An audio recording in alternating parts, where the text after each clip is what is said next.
When Alexa first came out and the Dot first came out, I was like, I'm kind of a keyboard guy, hands-on. I mean, I would still use my Sidekick if it was still alive, just because I was always quick with touch typing. And I thought, I just do things so quickly. What am I going to use voice for? But I'm like, okay, I'm a geek. I want to try things. I want to see what it's like. And so I put a Dot in my bathroom.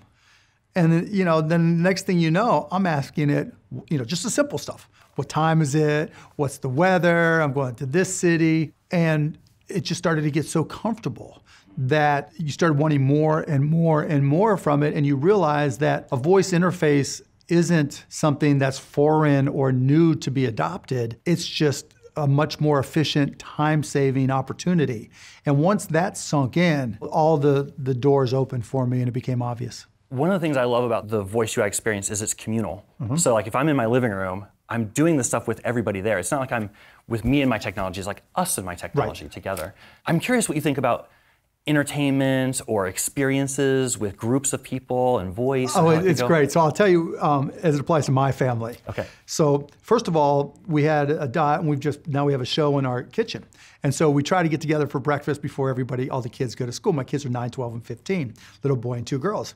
And so we never took the time, which was so easily on its face, to just start playing music. So now, if there's a concert coming up that mom or dad or one of the kids is going to, play this artist because we have it connected to Amazon Music. Or, they got into Hamilton, and so we're listening to Hamilton 30 times, 30 days in a row. But it's so simple. The things when you're caught up in your morning, in our case, and you're trying to get the kids off to school, and you've got this checklist going in your head of, I've got to do A, B, and C, you don't do the little things that you wish you did. And so just that opportunity to say, Alexa, play the Hamilton soundtrack, or Alexa, play the Eagles, or Alexa, play, Juice WRLD, or, 2 Chainz, depending on it's just so simple. And so that's one thing. 2, it's doing skills is so simple, right? That, I try to geek out and I try to learn different things myself so I can talk from experience. So I found some templates that allowed us to create our own little Wikipedia version, if you will.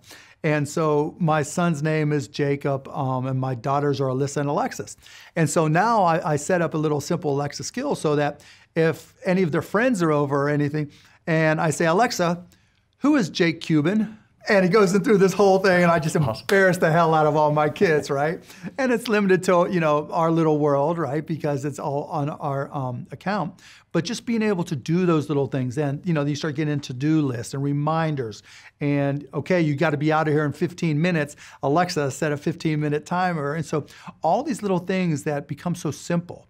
And then as you start to understand how that's used and how easy it is to modify it yourself, you don't think of it as programming, you just think of it as playlists. Right. And modifying a playlist, which is something simple that my kids connect to. Now, I haven't had as much success pushing them to write their own skills as I'm trying to, but we'll get them there. Give it a try with blueprints. They might really like blueprints. I forward the blueprints to my oldest daughter all the time. And I'm like, Dad, I got homework. Well, this can do this and you can do this, right?